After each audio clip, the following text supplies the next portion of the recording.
Good morning. तो कल class में हमने देखा था कि बालक का विकास कैसे होता है कि विभिन्न शरीर शास्त्रियों और मनोवैज्ञानिकों ने अलग अलग उसको भागों में बांटा है।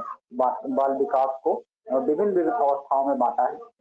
तो हमने सिद्धांत के बारे में भी थोड़ी चर्चा की थी, कौन कौन से सिद्धांत है।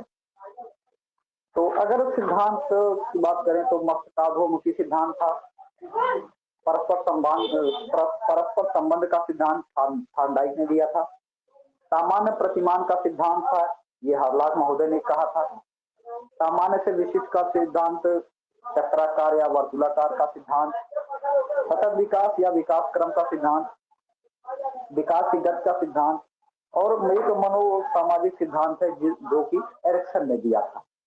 तो निकट से दूर का सिद्धांत, अंतर क्रिया का सिद्धांत और विवेकपूर्ण प्रयोग का सिद्धांत और भिन्नता का सिद्धांत, ये सब कुछ प्रमुख सिद्धांत थे जिनके बारे में चर्चा हमने कल की थी। तो और जो चर्चा हुई थी विकास की अवस्थाओं के बारे में, इसमें जो है कई मनोवैज्ञानिकों ने, शरीर शास्त्रियों ने अलग अलग आयु को जो है अलग अलग विकास की अवस्थाओं में बांटा है। जैसे अगर हम सबसे पहले भारत में है तो भारत के परिप्रेक्ष्य में या भारत के दृष्टिकोण से देखें तो उसको 7 भागों में बांटा गया था। तो जो इसमें जो हमारे ऋषि मनीषियों का जो है योगदान, उसी को देखते हैं। तो सबसे पहले उन्होंने गर्भावस्था को बांटा था, गर्भाधान से जन्म तक का। शैशवावस्था जन्म से 5 वर्ष तक का जो बांटा गया था। बाल्यावस्था को 5 से 12 वर्ष तक निर्धारित किया गया था। और बाल्यावस्था के बाद किशोरावस्था, जिसे 12 से 18 वर्ष माना गया है। युवावस्था 18 से 25 वर्ष को माना गया है। और प्रौढ़ावस्था जो है ये 25 से 55 वर्ष को माना गया है। और 7वां और आखिरी जो है वो वृद्धावस्था माना गया है, जो कि 55 वर्ष की आयु से लेकर मृत्यु तक का है। तो इसके बाद जो है हम देखते हैं कुछ जो विदेशी मनोवैज्ञानिक है या जो शरीर शास्त्री थे, उनके अनुसार अगर देखा जाए तो हरलाक महोदय हैं, उन्होंने बाल विकास की अवस्थाओं को 8 भागों में या 8 अवस्थाओं में बांटा है। पहली अवस्था जो है गर्भाधान था। तो गर्भाधान जो अवस्था है, इसका जो लिमिट है या टाइम पीरियड है वो गर्भाधान से जन्म तक का है, गर्भावस्था की अवस्था। तो गर्भावस्था को उन्होंने 3 भाग में बांटा था। पहले बीजावस्था जो 2 सप्ताह का है शुरुआत में, भ्रूणावस्था 2 सप्ताह से लेकर 2 माह तक का है, और गर्भस्थ शिशु अवस्था जो है 9 माह से कह सकते हैं कि 2 माह से लेकर 9 माह तक का है।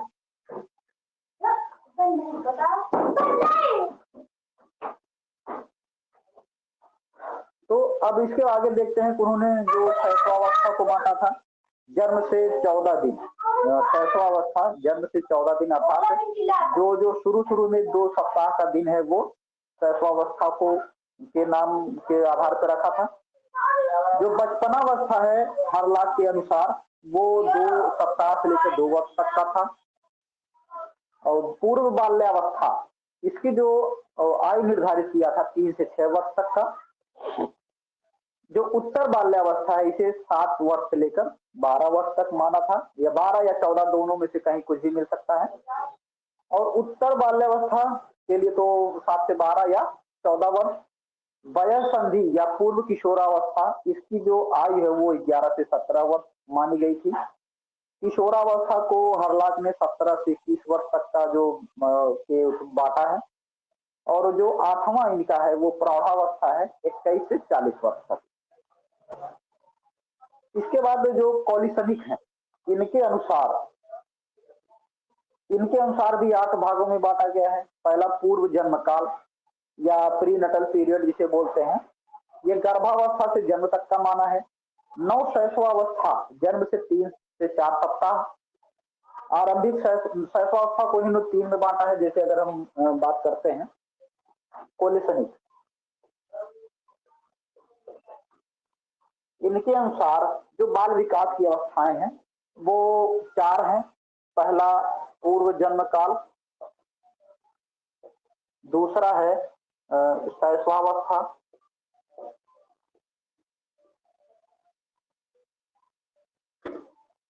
तीसरा है बाल्यावस्था, और जो चौथा है ये किशोरावस्था। जो कोलिसनिक के अनुसार पूर्व जन्म काल, इसको गर्भावस्था से जन्म तक, मतलब कह सकते हैं 0 से जन्म तक, गर्भाधान से जन्म तक का जो है पूर्व जन्म काल है, इसमें और कुछ नहीं है। और जो शैशवावस्था है इसको इन्होंने 3 भागों में बांटा था। तो शैशवावस्था को 3 भागों में बांटा था। तो पहला है नवशैशवावस्था,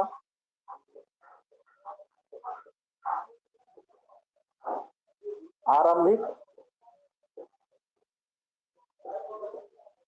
और उत्तर शैशवावस्था। तो नवशैशवावस्था जो है ये जन्म से 3 या 4 सप्ताह तक माना था, जन्म से 3-4 सप्ताह।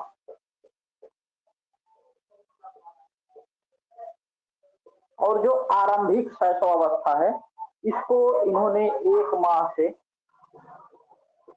15 माह तक का माना है। और इसके आगे बढ़े, अगर उत्तर शैशवावस्था की बात करें तो उत्तर शैशवावस्था है 15 से 30 माह, या कह सकते हैं कि 1 वर्ष 3 माह के बाद 30 माह, कह सकते हैं कि 1 वर्ष 3 माह से लेकर 2.5 वर्ष, या कह सकते हैं कि 2 वर्ष 6 महीने तक का जो है वो उत्तर शैशवावस्था को इन्होंने बांटा है। और जो बाल्यावस्था है इसको भी इन्होंने 3 भागों में बांटा है। तो पहली अवस्था जो है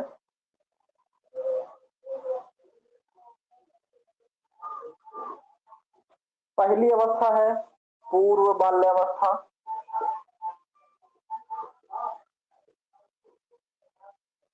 पूर्व बाल्यावस्था, मध्य बाल्यावस्था, और इसके बाद आती है उत्तर बाल्यावस्था। इसका जो टाइम पीरियड है, पूर्व बाल्यावस्था को इन्होंने 2.5 से 5 वर्ष की अवधि में बांटा है, मध्य को 5 से 9 वर्ष, और ये जो उत्तर है 9 से 12 वर्ष की अवस्था में बांटा है। और जो किशोरावस्था की अवस्था है इसको कोलिसनिक ने 12 से 21 वर्ष में बांटा। तो अब देखते हैं यहाँ पे जो कोलिसनिक के अनुसार है वो हम देखते हैं जो पूर्व जन्म काल सबसे पहला नंबर है, दूसरा नवशैशवावस्था है, तीसरा आरंभिक शैशवावस्था है, ये चौथा उत्तर शैशवावस्था है, पांचवा पूर्व बाल्यावस्था है, छठवां मध्य बाल्यावस्था है, सातवां उत्तर और आठवां किशोरावस्था। तो ये तो था कोलिसनिक के अनुसार। अब अगर इसके आगे बढ़ते हैं तो रॉस ने 4 में बांटा है, शैशवावस्था, पूर्व बाल्यावस्था, उत्तर बाल्यावस्था और किशोरावस्था। और शैल ने भी 3 बांटा है, पहली है शैशवावस्था, बाल्यावस्था और किशोरावस्था। तो ये सब जो है अलग अलग मनोवैज्ञानिकों या अलग अलग सभी शास्त्रियों के अनुसार जो है अलग अलग अवस्थाएं हैं। और जो आज की सर्वमान्य अवस्था है वो 5 है। पहली गर्भावस्था, शैशवावस्था, बाल्यावस्था, किशोरावस्था और प्रौढ़ावस्था।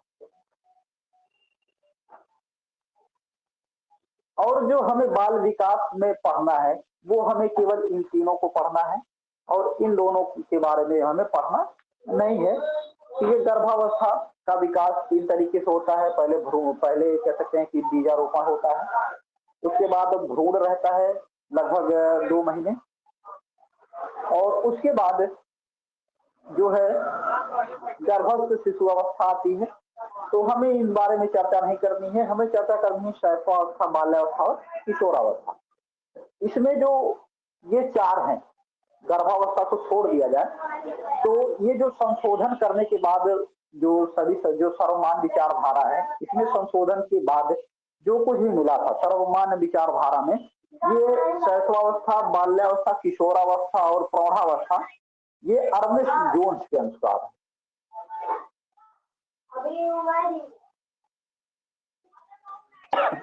तो ये अर्नेस्ट जोन्स ने इसमें जो सुधार, जो पहले के विचार, जो पहले की अवस्थाएं थी विभिन्न वैज्ञानिकों द्वारा दी गई, उनमें सुधार करके ये 4 दिए थे, तो जो कि आज सर्वमान्य अवस्था में है।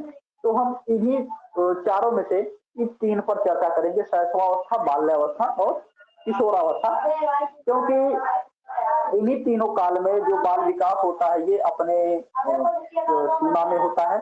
तो सबसे पहले हम चर्चा करते हैं शैशवावस्था, और इसमें क्या क्या है, इसके अन्य नाम क्या है, इसको के बारे में विभिन्न शरीर शास्त्रियों, मनोवैज्ञानिकों ने क्या क्या बात कही है, तो उस पे हम देखते हैं। तो सबसे पहला अगर हम देखें तो अवस्थाओं के बारे में, बाल विकास की अवस्थाओं के बारे में हम अब विस्तार से चर्चा करेंगे कि जो एग्जाम में आते हैं, तो यहाँ पे जो चर्चा होगी एग्जाम के पॉइंट ऑफ व्यू से अगर हम देखें तो उसके मानसिक शारीरिक विकास सबसे पहला, फिर मानसिक, संवेगात्मक और संज्ञानात्मक विकास भी दिखाना है। तो हम सबसे पहले शारीरिक विकास पर चर्चा करने से पहले हम देखते हैं कि विभिन्न शरीर शास्त्रियों ने शैशवावस्था के बारे में क्या क्या कहा है। तो अगर हम चर्चा करें शैशवावस्था,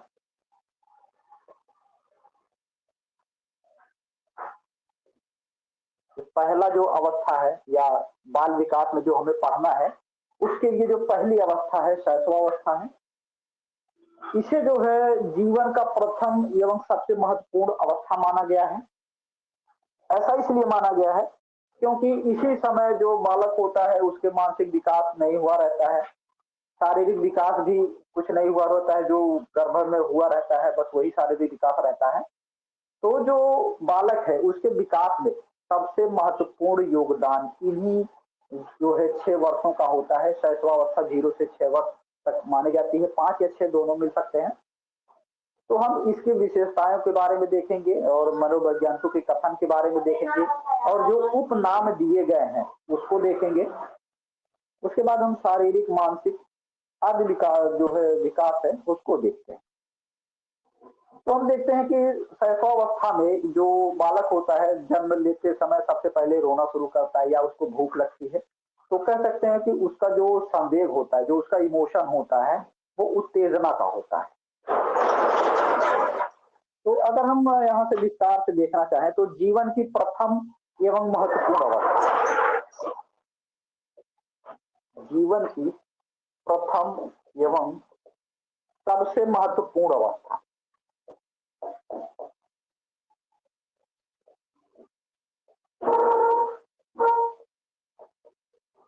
शैशवावस्था जीवन की प्रथम एवं महत्वपूर्ण, सबसे महत्वपूर्ण अवस्था है। इसे जो बालक के विकास का ऊषा काल कहा जाता है। बालक के विकास का ऊषा काल कहा जाता है। तो ऊषा काल इसलिए कहा जाता है क्योंकि अगर हम देखें जो ऊषा काल होता है, अगर दिन की शुरुआत होती है सुबह सुबह जब सूर्योदय होता है, तो देखते हैं कि जो सूर्योदय से पहले और रात्रि खत्म होने से पहले बीच में जो शुरुआत होता है, उजाला होता है, वही ऊषा काल होता है।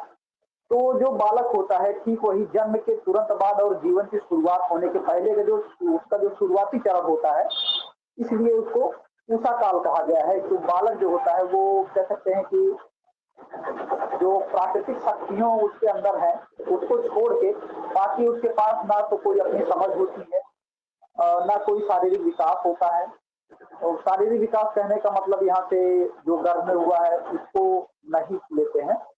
शारीरिक विकास से यहाँ पे उसका लेंगे कि उसके शारीरिक वृद्धि या उसकी हड्डियां मजबूत होती है या कैसे होता है, तो वो सब पे हम उसके चर्चा करेंगे। तो यहाँ पे ऊषा काल कहा जाता है क्योंकि अब जो शुरुआती चरण होता है, जो शुरुआत होता है, वो कह सकते हैं कि कुछ नहीं से कुछ सीखना शुरू करता है। जैसे जैसे जन्म होता है वो तुरंत उसके पास कुछ अपना होता नहीं है, उसके पास केवल उत्तेजना होती है, वही भूख की, और वो रोता है। बस उसके पास इसके बाद जो विकास होता है वो 1 हफ्ते से कुछ बढ़ेगा, 2 हफ्ते में, फिर महीने में, फिर 4 महीने में, 5 महीने में, ऐसा उसका विकास होता जाता है। और एक समय ऐसा आता है कि वो पूरा परिपक्व हो जाता है। तो परिपक्व तक का भी हम नहीं पहुंचे हैं, अभी हम केवल शैशवावस्था ही देख रहे हैं कि ऊषा काल क्यों कहा जाता है, इस पे हमने चर्चा कर रहे थे। तो अब देखते हैं कि जो शैशवावस्था है, इसकी जो टाइम पीरियड है या समयावधि है, इसे 0 से 6 वर्ष या कहीं कहीं 5 भी मिल सकता है। तो 0 से 6 वर्ष तक का माना गया है। इसको जो है 2 भागों में बांटा गया है। पहला जो है शैशव काल, जो शैशव काल है इसकी अवस्था है जन्म से 3 वर्ष। जन्म से 3 वर्ष ये ऐसी अवस्था है जिसमें बालक लेटने से लेकर इसमें उठना, बैठना और अपने हाथों पैरों की सहायता से चलना, फिर खड़े होना, चलना, दौड़ना, यहाँ तक कि उसके बाद उसमें उसकी भाषा का विकास भी होता है, मानसिक विकास भी होता है, वस्तुओं को पहचानना सीखता है, और वो अपने संवेगों पर, जो उसके इमोशंस हैं उस पर कह सकते हैं कि नियंत्रण नियंत्रण का जो भाव स्थापित करने लगता है। ये जो शैशव काल होता है जन्म से 3 वर्ष माना गया है। और इसके बाद पूर्व बाल्यकाल, जो पूर्व बाल्यकाल है 3 से 6 वर्ष, इसे एक नाम और दिया जाता है खिलौने की आयु। तो इसको ध्यान दीजिएगा, खिलौने की आयु भी कहा जाता है। यहाँ पे एक है ह्यूज एंड ह्यूज, 2 मनोवैज्ञानिक हुए हैं, ह्यूज और ह्यूज। इन्होंने जो शैशवा अवस्था की 4 से 7 वर्ष की अवस्था है, 4 से 7 वर्ष की अवस्था का नाम दिया है, जिसका नाम है बेबी अवस्था। ह्यूज और ह्यूज ने 4 से 7 वर्ष की अवस्था को ह्यूज और नहीं अवस्था को बेबी अवस्था नाम दिया है। ये अलग से पॉइंट लिख लीजिएगा। तो अब देखते हैं कि जो मनोवैज्ञानिक है, अब इस पर हम विस्तार से चर्चा करेंगे बाद में। जो शैशवावस्था है ये जीवन की प्रथम एवं महत्वपूर्ण, सबसे महत्वपूर्ण कह सकते हैं, क्योंकि जो बालक का विकास होता है यहीं से शुरू होता है। तो सबसे प्रथम एवं सबसे महत्वपूर्ण अवस्था, बालक के विकास का ऊषा काल भी शैशवावस्था को ही कहा जाता है। और इसकी जो समयावधि होती है 0 से 6 वर्ष होती है। और जो शैशवावस्था है इसको मनोवैज्ञानिकों ने कह सकते हैं कि बाल विकास को समझने के लिए या बालक के विकास में योगदान देने के लिए इसको अपनी सुविधा के लिए 2 भागों में बांटा है। पहला भाग है शैशव काल, जिसका जो अवधि है जन्म से 3 वर्ष, और जो पूर्व बाल्यकाल है 3 से 6 वर्ष। वो जो पूर्व बाल्यकाल है इसे खिलौने की आयु भी कहा जाता है। ह्यूज और ह्यूज 4 से 7 वर्ष की अवस्था, जो 2 मनोवैज्ञानिक थे, दोनों का सरनेम एक ही है, ह्यूज और ह्यूज ने 4 से 7 वर्ष की अवस्था को बेबी अवस्था नाम दिया था। क्या कह सकते हैं कि बेबी बेबी अवस्था नाम दिया था। तो आगे हम देखते हैं कि शैशवावस्था से संबंधित जो मनोवैज्ञानिक हैं उनके कथन क्या क्या।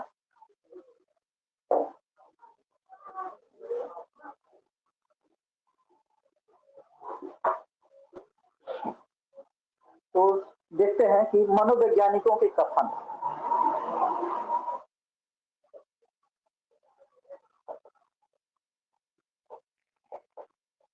अगर मनोवैज्ञानिकों के कथन की बात करें तो इसमें जो है ढेर सारे मनोवैज्ञानिक हुए हैं, तो किसने क्या क्या कहा है उसके बारे में हम लिखते हैं। सबसे पहले देखते हैं एफएम बुफानोला।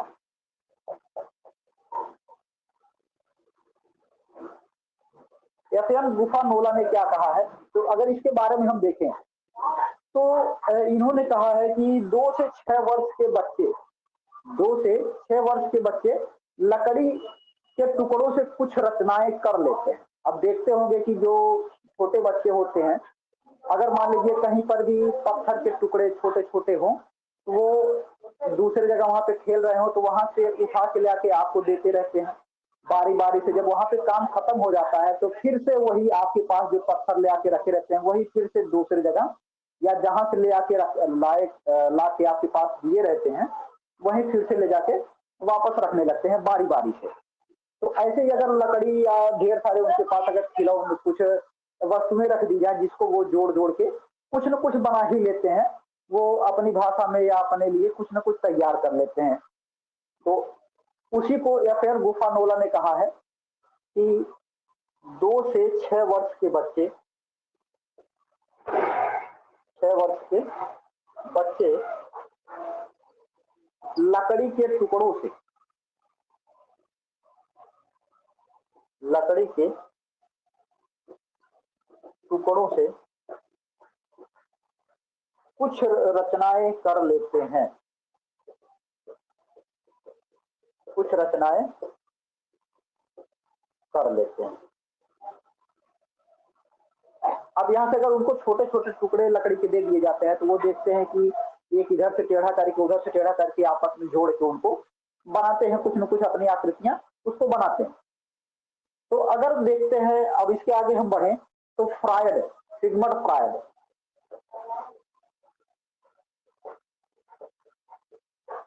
सिगमंड फ्रायड के अनुसार अगर देखा जाए तो इन्होंने कहा है कि जीवन के पहले 4 या 5 वर्षों में बालक को जो कुछ भी सीखना होता है वो सीख लेता है।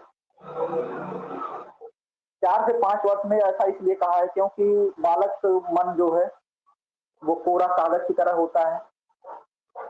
उस पर जो परिवार के लोग या जो है विद्यालय के लोग या उसके साथी सहपाठी या जो कुछ भी रहेगा उस पर जो कुछ भी लिखना चाहेंगे वो लिख सकते हैं। वही शुरुआती अवस्था जो है शैशवावस्था, इसी में बालक को जो कुछ भी बनना होता है वो पता चल जाता है कि ये बनेगा। उसको जैसे उसका जो परिवेश रहेगा, उसका पालन पोषण कैसे होता है, उसको जो है उसके माता पिता उसके साथ व्यवहार कैसा करते हैं, वो सब उस पर जो है उसके दिमाग पर या मस्तिष्क पर छप जाता है। तो उसी को सिगमंड फ्रायड ने क्या कहा है, जीवन के पहले 4 से 5 वर्षों में बालक भावी जीवन की नींव रखता है।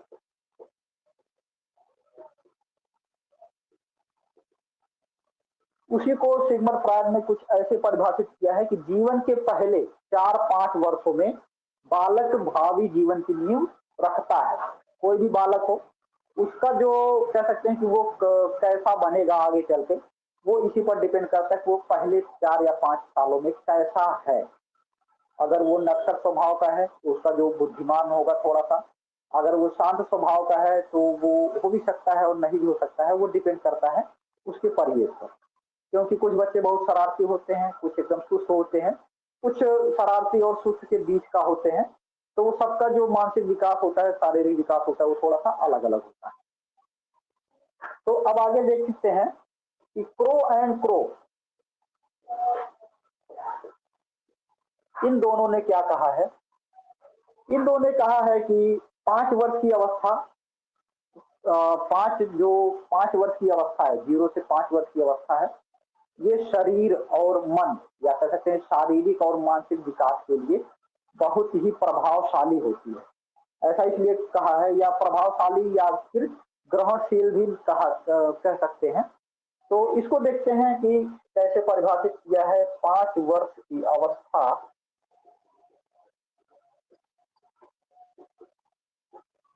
शरीर व मस्तिष्क शरीर व मस्तिष्क के लिए बड़ी ग्रहणशील होती है।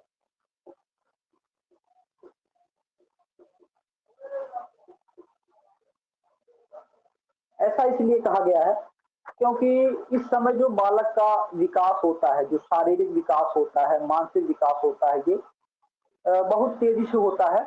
और इसमें अगर देखा जाए तो इसमें जो शरीर होता है उसका बहुत ग्रहणशील होता है। जैसे अगर वो कुछ होते हैं, अपने बच्चों को बाहर नहीं जाने देते हैं, बाहरी वातावरण से संपर्क नहीं रखने देते हैं कि वो बीमार पड़ जाएगा, या कह सकते हैं बहुत ज्यादा केयर करते हैं।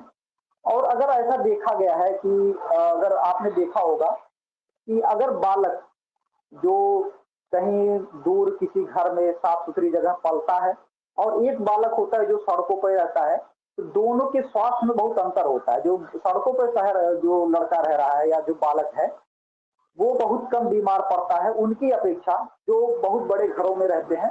तो ये बहुत जो कभी कभी होता है कि जो ज्यादा केयर करना होता है, इससे जो बालक का शरीर का आंतरिक विकास है, जो शरीर का डिफेंस सिस्टम होता है, या जो रक्षा प्रणाली है भारत बालक की, वो उतनी विकसित नहीं हो पाती।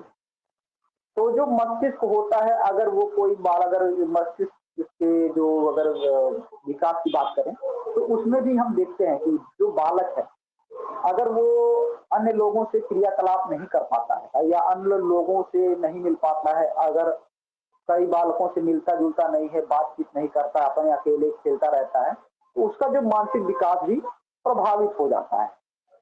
तो उसीलिए जो है क्रो एंड क्रो ने कहा है कि 5 वर्ष की जो अवस्था होती है शरीर और मस्तिष्क के लिए बहुत ग्रहणशील होती है। तो इसी समय जो देखते हैं कि जो बालक, मान लीजिए जो 5 वर्ष की अवस्था तक का है, जो बालक कह सकते हैं कि ज्यादा बीमार पड़ता है, वो आगे चल के उसकी बीमारी कम पड़ जाती है। क्योंकि ऐसा होता है कि जो हमारे शरीर का जो शरीर की जो रक्षा प्रणाली है, उसमें ऐसे सिस्टम होते हैं या ऐसे प्रणाली होती है जिसमें पूर्व के रोगों से संबंधित अगर विकार बाद में उत्पन्न होते हैं, तो हमारा शरीर उनसे रक्षा कर लेता है। जो रक्षा प्रणाली होती है वो हमारी मजबूत हो जाती है। तो अगर हम आगे बढ़ते, ये तो हो गया एफएम बुफानोला, सिगमंड फ्रायड और क्रो के अनुसार। अगर इसके आगे बढ़ते हैं तो सिगमंड फ्रायड ने एक और भी कहा है, सिगमंड फ्रायड की अगर बात करें तो इन्होंने कहा है कि शैशवावस्था जीवन की आधारशिला है। तो अगर देखा जाए शैशवावस्था, दूसरा जो कहा है जीवन की आधारशिला है। ऐसा इसलिए कहा है क्योंकि अगर घर का निर्माण करना होता है तो सबसे पहले हम नींव का निर्माण करते हैं, ना कि सीधा सीधा घर का। और जो शैशवावस्था है ये हमारे भावी जीवन की नींव है।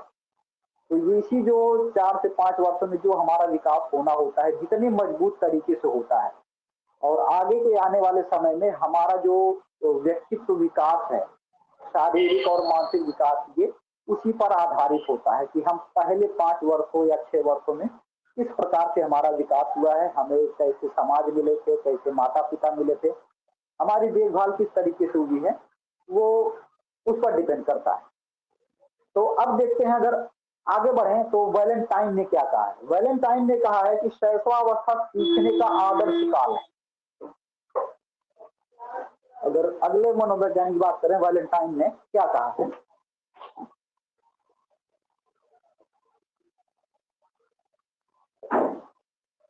अगर वैलेंटाइन ने कहा है, वैलेंटाइन के अनुसार अगर देखा जाए तो इन्होंने कहा है शैशवावस्था सीखने का आदर्श काल है। ऐसा इसलिए कहा है क्योंकि जो शैशवावस्था में बालक का जो है मन है वो एकदम पूरा साफ होता है।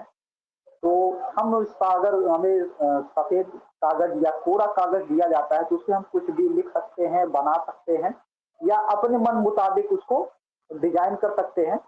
ठीक वैसे ही जो बालक होता है उसका भी जो मान मस्तिष्क होता है वो भी कोरा कागज की तरह एकदम साफ होता है।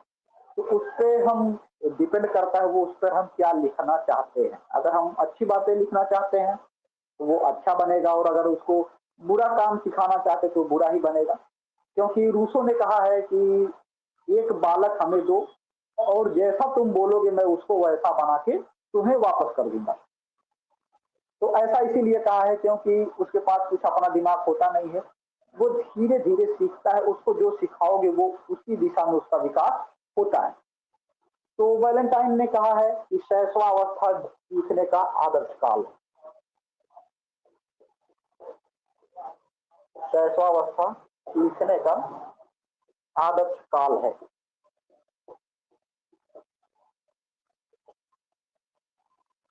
और इस टैंक के अनुसार देखते हैं,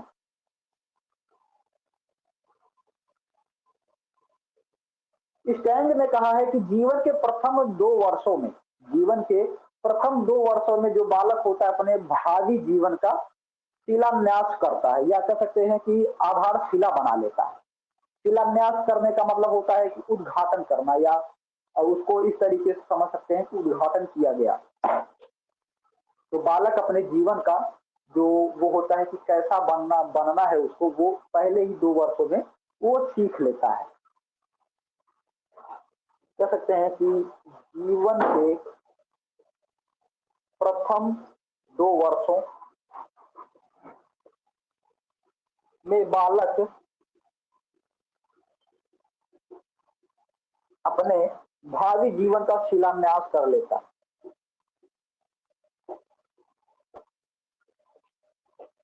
भावी जीवन का शिलान्यास करता है।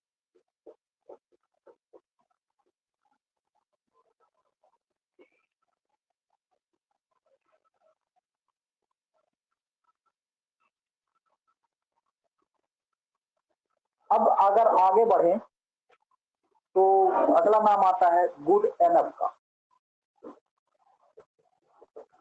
यहाँ पे GUD भी मिल सकता है, गुड एनफ। तो इनके अनुसार ये कहते हैं कि व्यक्ति का जितना भी मानसिक विकास होता है, व्यक्ति का जितना भी मानसिक विकास होता है उसका आधा प्रथम 3 वर्षों में ही हो जाता है। तो ऐसा इसलिए कहा है क्योंकि जो मानसिक विकास होना होता है बालक का वो पहले 3 वर्षों में पूरा हो जाता है, और उसके बाद जो उसका विकास, मानसिक विकास तो हमेशा होता रहता है। जो 50% रह जाता है, या 50% जो रह जाता है शेष, उसका विकास बाल्यावस्था, किशोरावस्था और प्रौढ़ावस्था, और उसके आगे भी चलता रहता है, वृद्धावस्था तक जाता है, या कह सकते हैं कि जीवन पर्यंत चलता रहता है। तो शैशवावस्था में उसके जो मानसिक विकास है वो आधा पूरा हो जाता है, बाकी जो आधा होता है वो शैशवावस्था के बाद चलता रहता है। तो गुड एनफ ने कहा है कि व्यक्ति का जितना भी मानसिक विकास होता है, मानसिक विकास होता है उसका आधा, उसका आधा प्रथम, या कह सकते हैं प्रथम 3 वर्षों तक हो जाता है, 3 वर्षों तक हो जाता है। गुड एनफ ने कहा है कि व्यक्ति का जितना भी मानसिक विकास होता है उसका आधा प्रथम 3 वर्षों तक हो जाता है। तो अब देखते हैं इसके आगे रूसो ने क्या कहा है। रूसो ने कहा है कि बालक के हाथ, पैर व नेत्र उसके आरंभिक शिक्षक हैं। हाथ, पैर और नेत्र की बात कही है रूसो ने। ऐसा इसलिए है क्योंकि रूसो प्रकृतिवादी थे, वो प्रकृतिवादी शिक्षा पर जोर देते हैं। और जो बालक होता है वो सबसे पहले अपने हाथों से छूता है, पैरों से छूता है, और अपने आंखों से देखकर ही सीखता है। इसलिए उन्होंने कहा है कि जो बालक है वो अपने उसके जो प्रारंभिक शिक्षक है या आरंभिक शिक्षक है उसके हाथ, पैर और नेत्र ही हैं। तो अगर देखा जाए कोई बालक होता है छोटा सा, अगर उसे आप कुछ देते हैं या आपके पास आता है तो सबसे पहले अपने हाथ से छूता है, आप देखता है, या फिर अपने पैरों से कुछ न कुछ करता है। उसके बाद वो उसके बारे में जानने का प्रयास करता है। तो अगर देखा जाए रूसो ने क्या कहा है, रूसो ने कहा है बालक के हाथ, पैर और नेत्र उसके आरंभिक शिक्षक हैं।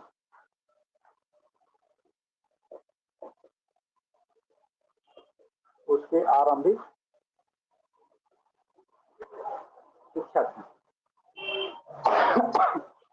और अगर आगे देखें तो रॉस का नाम ना आए तो ऐसा नहीं हो सकता है। रॉस ने कहा है कि शिशु कल्पना का नायक है। शिशु कल्पना का नायक है। ऐसा इसलिए कहा है क्योंकि जो बालक होता है शुरुआती अवस्थाओं में वो विभिन्न प्रकार की कल्पनाएं करता है, ये कैसे, ये क्या है, उसको हम कैसे कैसे बनाए कि दूसरा कुछ अपने लिए हम बना सकें। ये वो विभिन्न प्रकार की कल्पनाएं करता है जिसमें उसके माता पिता उसका सहयोग देते हैं, उसके भाई बहन होंगे, उसके कुछ मित्र भी बन जाते हैं, तो वो सबका योगदान महत्वपूर्ण हो जाता है। तो अगर आगे बढ़े एडलर ने क्या कहा है इनको देखते हैं। एडलर ने कहा है कि शिशु के कुछ समय बाद ही, जो शिशु का जन्म होता है उसके कुछ समय अर्थात 1 हफ्ते 2 हफ्ते के बाद ये निर्धारित किया जा सकता है कि वो अपने भावी जीवन में क्या बनेगा। तो इसको लिखते हैं शिशु के जन्म के कुछ समय बाद ही, कुछ समय बाद ही यह निश्चित किया जा सकता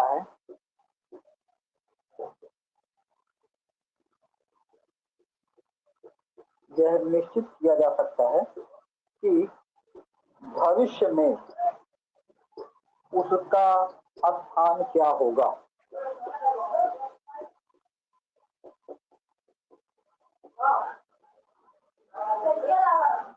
शिशु के जो जन्म है उसके कुछ समय बाद ही ये निश्चित किया जा सकता है कि भविष्य में उसका स्थान क्या होगा, कि वह क्या बनेगा, कैसे रहेगा, या उससे जो है उसके मानसिक विकास कैसा होगा, शारीरिक विकास कैसा होगा आदि। तो अगर इसके आगे बढ़े वाटसन,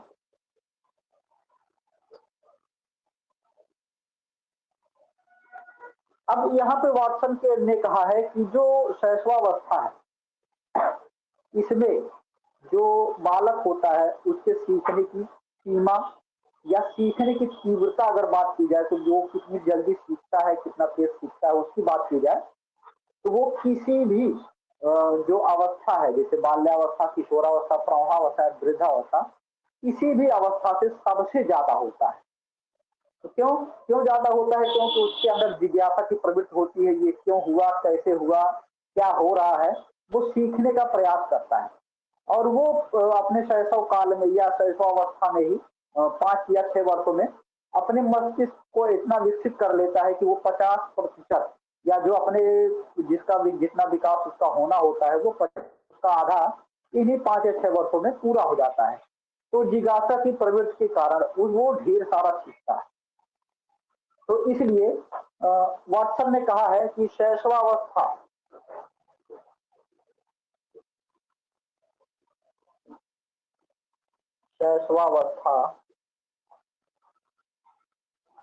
में सीखने की सीमा, जो सीखने की सीमा और तीव्रता का विकास है,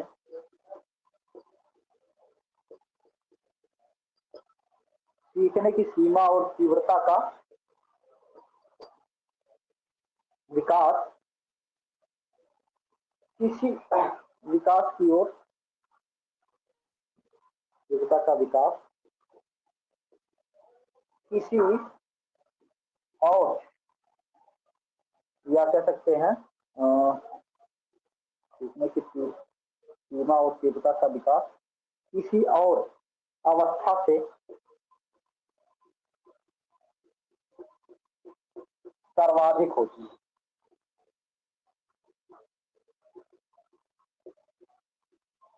हम देखते हैं कि शैशवावस्था में जो बालक होता है वो सीखने का बहुत ज्यादा आदी हो कर सके, उसके अंदर जिज्ञासा होती है कि हम इसको कितने जल्दी और कैसे सीख लें।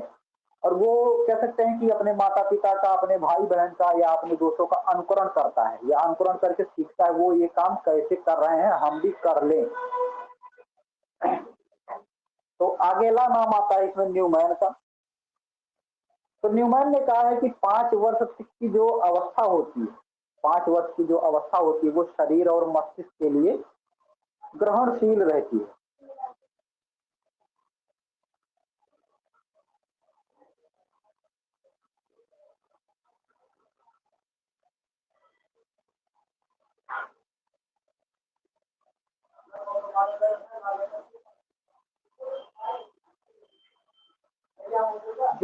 जो क्रो एंड क्रो ने कहा है उसे जे न्यूमैन ने भी कहा है, सेम वही चीज कह सकते हैं। क्रो एवं क्रो की जो परिभाषा है या उनका जो योगदान है बाल विकास के शैशवावस्था में, उसको इन्होंने प्रमाणित किया है। पुनः उन्हीं के शब्दों में 5 वर्षों तक की जो अवस्था होती है वो बालक के लिए बहुत ही ग्रहणशील होती है।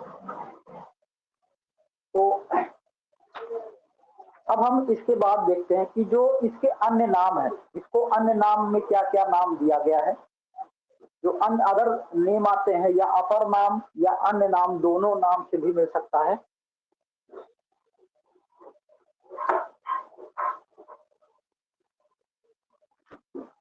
देखते हैं अपर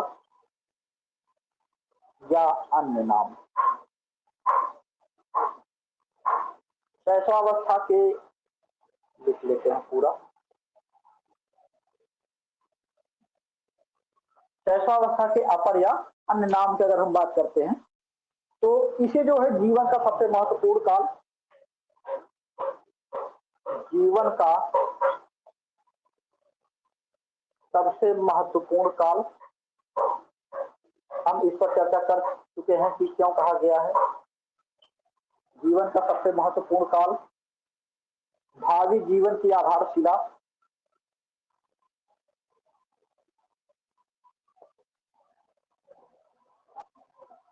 ये सब इसे दिए गए परिभाषा के आधार पर है। संस्कारों के निर्माण की आयु,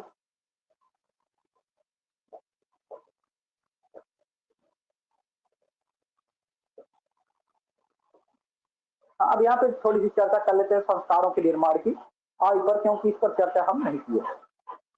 तो अब देखते हैं कि जो शैशवावस्था है इसे जो है संस्कारों के निर्माण की आयु क्यों कहा गया है। क्योंकि देखते हैं कि जो बालक होता है वो अनुकरण करके ही सीखता है, अपने बड़ों का अनुकरण करेगा, वो सीखेगा कि वो क्या क्या काम कर रहे हैं। जैसे मान लीजिए घर में कोई मेहमान आता है, तो अगर उस बालक से बड़े जो है मेहमान के पैर छूते हैं, नमस्ते करते हैं और उसकी सेवा सत्कार करते हैं, तो बालक भी वही देखता है और आगे चल के वो उसी को फॉलो करता है, उसी का अनुकरण करता है। वो भी जो है धीरे धीरे जब कोई आता है आगे, वो भी जाके पैर छूता है या उनका अभिवादन करता है। उसके बाद उनके साथ कुछ जो है अपने व्यवहारों के माध्यम से उनसे मित्रता जो है बनाने का प्रयास करता है। ये संस्कार जो होते हैं उसको जैसा सिखाया जाता है वो वैसा ही सीखता है। तो इसलिए इसको संस्कारों के निर्माण की आयु भी कहा जाता है कि अगर जिस घर में अगर संस्कार ना हो या उनका अभाव हो या कमी हो, तो बालक भी ठीक वैसा ही काम करता है। तो सीखने का आदर्श काल,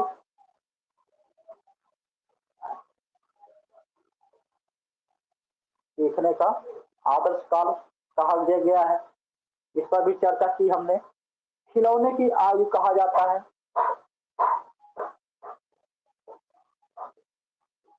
खिलौनों की आयु के लिए पूर्व बाल्यकाल जो शैशवावस्था को 2 भागों में बांटा गया था, 3 से 6 वर्ष की जो अवस्था होती है, इसमें बालक का जो मानसिक विकास होता है इतना हो चुका होता है और शारीरिक विकास भी इतना हो चुका होता है कि वो अपने पैरों पर चल सके, दौड़ सके। तो वो अनुकरण करके भी सीखता है। तो वो विभिन्न प्रकार के जो खिलौने होते हैं उनके बारे में जिद करता है, खरीदवाता है और उनसे खेलता है। तो जो इसलिए इसको खिलौने की आयु भी कहा जाता है, क्योंकि इसमें जो बालक होता है वो खिलौने के प्रति आकर्षित होता है और उसको घर ले आके उसके साथ खेलता है, उसको मित्र बनाता है, उनसे बातें करता है, उनको मारता भी है और उसका दुलार भी करता है। तो अगर इसके आगे बढ़े, ये सीखने की आयु भी कहा जाता है। सीखने की आयु, अतार्किक चिंतन,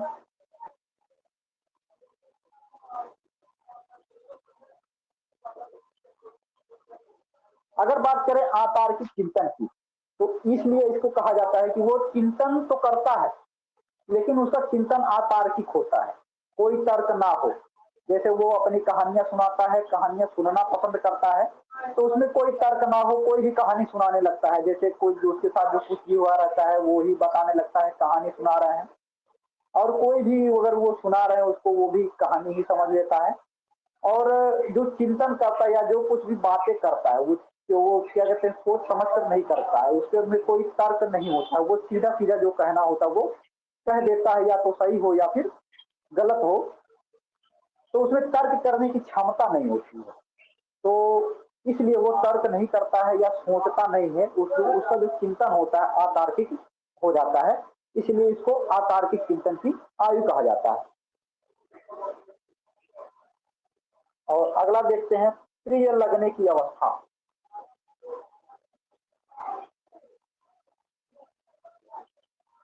इसको प्रिय लगने की अवस्था क्यों कहा गया है? क्योंकि जो बालक होता है वो ना समझ होता है, अभी अपने सीखने की प्रक्रिया का उसका पहला चरण ही है, और वो कुछ न कुछ सीखने का प्रयास करता रहता है। तो इसी कड़ी में जब कोई भी आता है तो उनसे वो सीखने का प्रयास करता है, तो उसका लगाव थोड़ा सा हो जाता है। तो इसलिए जो दूसरा व्यक्ति होता है वो उस बालक को जो है स्नेह करता है, और जो बालक होता है इन्हीं सभी कारणों से थोड़ा सा प्रिय लगता है, इसलिए प्रिय लगने की अवस्था भी कहा जाता है। 9, इसे खतरनाक अवस्था भी कहा जाता है। क्यों कहा जाता है? क्योंकि ये रोग से ग्रसित अधिक होते हैं। क्योंकि ऐसा होता है कि जो हमारे शरीर का जो रक्षा प्रणाली है या डिफेंस सिस्टम है, वो अभी इतना विकसित नहीं होता है कि विभिन्न प्रकार के जो जीवाणु हमारे शरीर में प्रवेश कर जाए तो वो शरीर लड़ने में सक्षम हो। तो इसलिए देखते हैं कि बालक जल्दी जल्दी बीमार होते हैं, इसलिए बालकों का जो ज्यादा ध्यान रखा जाता है। जरा से भी कुछ होता है तो सर्दी, जुकाम, बुखार, खांसी आदि शुरू हो जाते हैं। तो उसी पर थोड़ा सा ध्यान देना रहता है कि बालक जो है जल्दी जल्दी बीमार पड़ता है। और ये खतरनाक आयु इसलिए भी कहा जाता है कि जो अगर रोग से ग्रसित हो जाता है और धीरे धीरे वो जो ग्रसित होने के जो बाद में ठीक होने लगता है, और एक समय ऐसा होता आता है कि वो जल्दी जल्दी बीमार भी नहीं पड़ता है। तो अगला देखते हैं, मन मौजी या मन की मौजी, दोनों लिखते।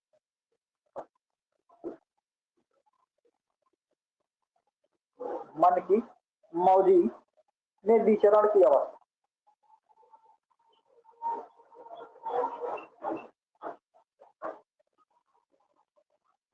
तो हम देखें, अगर मन की मौजी में विचरण की अवस्था देखते हैं कि बालक जो होता है वो मनमौजी होता है, अपने मन से कहीं पर भी जा सकता, कुछ भी करता है, तुम कुछ कहोगे वो कुछ करेगा, वो अपने अपने में ही मगन रहता है, दूसरे की सुनता नहीं। तो जो उसका जो मन करता है वही करेगा, बाकी तुम कुछ भी बोलते रहो। तो इसलिए उसको मन की मौजी में विचरण की अवस्था नाम दिया गया है। इसको जो है पूर्व विद्यालय आयु भी कहा जाता है।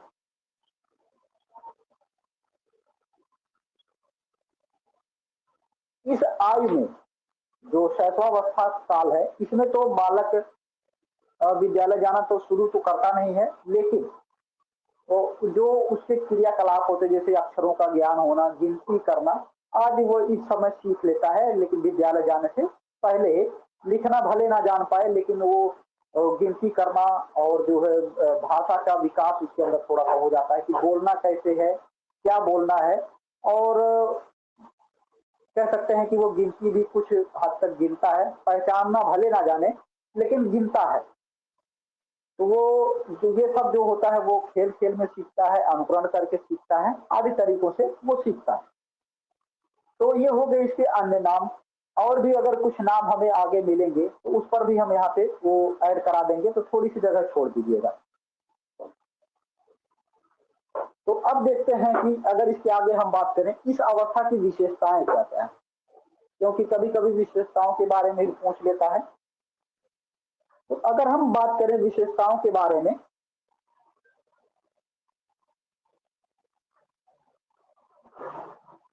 तो विशेषताओं के बारे में अगर हम बात करें तो वो अपरिपक्व होते हैं।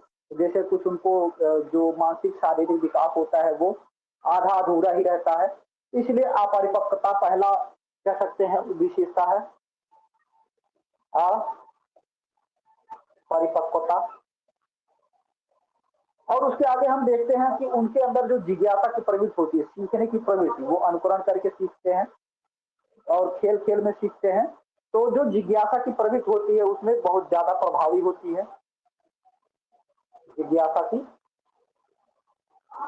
प्रवृत्ति।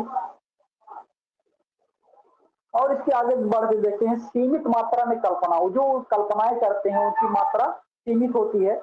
जैसे अगर उनके देखते होंगे जो कल्पनाएं करते हैं कि हम काफी खा रहे हैं, बिस्किट खा रहे हैं या फिर और कुछ भी खा रहे हैं, तो उनकी कल्पनाएं जो होती हैं वो कुछ सीमित ही होती हैं, वो बहुत ज्यादा कल्पनाएं नहीं करते हैं।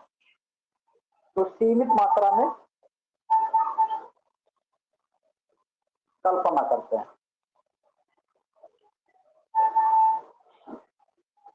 अब यहाँ पे जो हम जब भी बात कर रहे हैं शारीरिक और मानसिक विकास, जो इसमें होता है वो सर्वाधिक होता है अन्य अवस्थाओं की अपेक्षा। तो यहाँ पे कह सकते हैं कि शारीरिक एवं मानसिक विकास, शारीरिक एवं मानसिक विकास तीव्र गति से। और अगर इसमें देखते हैं कि जो बालक होता है वो दूसरे शिशुओं के प्रति जो रुचि का अभाव लेता है, कि वो अगर एक बालक के पास दूसरा बालक दिखा दिया जाता है तो उसके पास वो जाता है, चाहे उसके साथ दुलार करेगा चाहे मारपीट ही करने लगते हैं। तो उसको देखते हैं दूसरे शिशुओं के प्रति रुचि। यहाँ पे दूसरे शिशुओं के प्रति रुचि। अब इनमें जो जो दूसरे शिशुओं के प्रति रुचि होती है, दोनों के साथ रख दिया जाए तो दोनों एक दूसरे के साथ खेलते भी हैं, और अगर एक दूसरे का सामान दोनों झपट लेते हैं तो मारपीट भी झगड़ा भी कर लेते हैं, और दोनों में झगड़ा शांत होने के बाद फिर से वो फिर एक जैसे ही खेलने लगते हैं। तो कह सकते हैं कि क्षणिक मित्रता।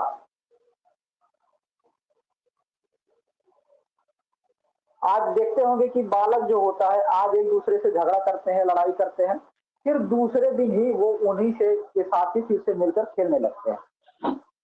अगर इसके आगे बढ़े तो हम देखते हैं जो बालक होता है वो उसके अंदर दोहराने की प्रवृत्ति होती है। आप कुछ बोल रहे हो तो बालक सामने बैठा है, वो आपको देखकर ही आपके जैसा ही बोलने का प्रयास करता है। आप जो काम करते हैं उसको देखकर वो उसको दोहराने का प्रयास करता है। तो इसलिए इसको दोहराने की प्रवृत्ति एक विशेषता हो गई। और अगर अगली विशेषता करें, अनुकरण द्वारा सीखना।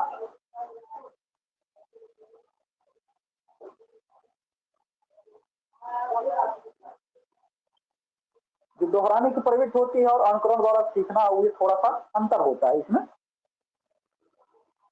अगला देखते हैं संवेगों का प्रदर्शन।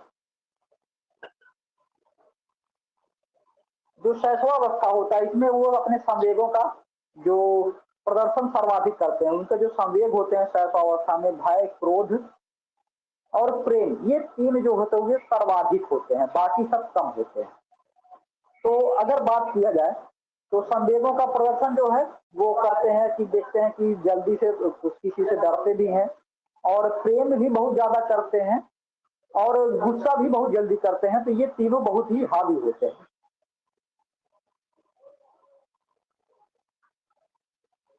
अब यहाँ पे कह सकते हैं कि नैतिक व सामाजिक भावना का अभाव, या इसको कह सकते हैं कि ना तो सामाजिक होते हैं ना ही इसको कह सकते हैं कि नैतिक व सामाजिक भावना का अभाव इसलिए कहा जाता है क्योंकि इसमें इन्हें सही गलत का पता नहीं होता है कि ये कुछ भी बोलते हैं, कुछ भी करते रहते हैं। तो इसलिए कहा जाता है कि इसमें नैतिकता नहीं है। और अगर बात करें सामाजिक भावना की तो उसमें सामाजिक भावना भी नहीं होती है, वो बस अपने केवल परिवार अपने में ही बिजी रहते हैं, अपना कुछ ना कुछ करते रहते हैं, वो समाज की परवाह नहीं करते कौन क्या कहता है, कौन क्या करता है, उसे उनसे कोई लेना देना नहीं होता है। और अगर बात करें आगे की, वो ना तो सामाजिक होता है और ना ही असामाजिक। जो बालक होता है शैशवावस्था में, वो तो सामाजिक भी नहीं होता है और असामाजिक भी नहीं होता है, क्योंकि वो समाज से उसका मतलब नहीं होता है। वो बस उसका देख के अनुकरण करता है, सही गलत उसको बारे में चर्चा नहीं करता है, क्या गलत है क्या सही है। अब इसके बाद अगर देखें अगला, जो अगली विशेषता होगी, अगर आगे बढ़ते हैं तो वो जो उसकी विशेषता होगी स्वार्थी व स्वकेंद्रित। स्वार्थी व स्वकेंद्रित ऐसा इसलिए कहा जाता है कि अगर वो स्वार्थी है, स्वार्थी प्रवृत्ति इसलिए कहा जाता है क्योंकि वो सोचता है कि जो कुछ भी है वो मेरा ही रहे, दूसरे के पास ना जाए। जैसे अगर मान लीजिए किसी बच्चे के सामने उसका जो कोई सामान है, अगर उसके सामने ले आते हैं तो वो बोलता है कि मेरा है, ना ले जाइए, और ले जाने नहीं देता है। जबकि वो दूसरा अगर आपका सामान होगा, वो आपका सामान उठा के लेके जाने लगता है। तो इसलिए यहाँ पे वो स्वार्थी इसलिए है क्योंकि अपना सामान, या कह सकते हैं कि अपनी चीजें देना नहीं चाहता। वो सोचता है कि ये सब मेरा ही है, किसी और का नहीं है। और स्वकेंद्रित इसलिए कहा जा सकता है कि वो सोचता है कि सभी लोगों का ध्यान मेरी तरफ ही रहे, दूसरे की तरफ ना हो। जैसे अगर मान लीजिए दो बच्चे एक साथ हैं और कोई व्यक्ति है उन दोनों के एक साथ ही लाड़ करे, तो उन दोनों में से दोनों सोचते हैं कि दोनों सोचेंगे कि केवल मुझसे ही लाड़ करे या मुझसे ही प्यार करे, दोनों को ना करे। तो दोनों एक दूसरे से आपस में कह सकते हैं कि झगड़ा करने लगते हैं और फिर बाद में मित्र भी हो जाते हैं। तो स्वार्थी व स्व केंद्रित प्रकृति या प्रवृत्ति कह सकते हैं। वो अपनी ज्ञानेंद्रियों एवं शारीरिक क्रियाओं से सीखता है। ज्ञानेंद्रियों एवं शारीरिक क्रियाओं के माध्यम से सीखना।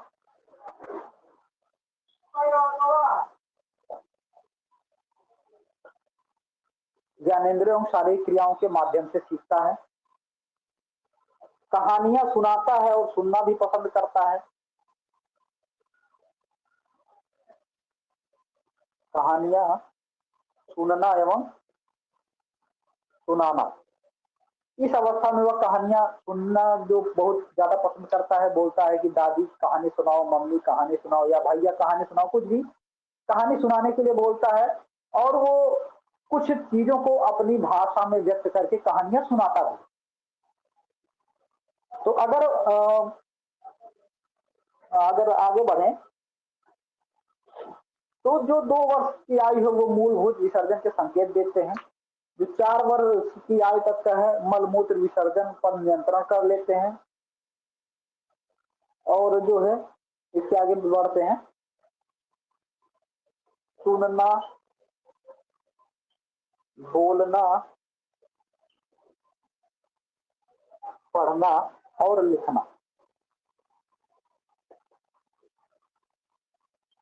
अभी कल की क्लास में हमने चर्चा की थी कि सुनना, बोलना, लिखना और पढ़ना मांटेसरी पद्धति के अनुसार ये विकास के क्रम होते हैं।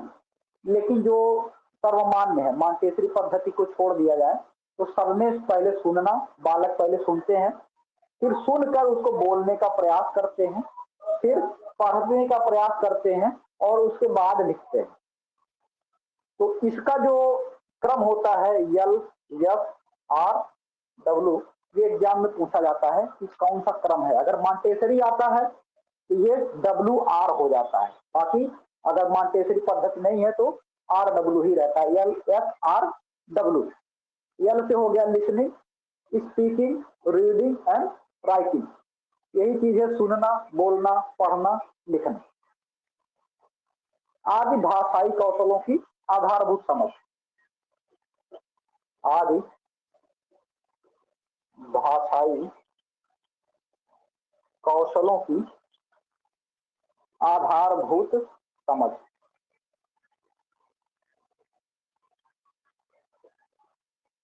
तो ये हो गए बाल्य शैशवावस्था की विशेषताएं। तो अब यहाँ से हम कल देखते हैं कि कल अगले चरण में देखेंगे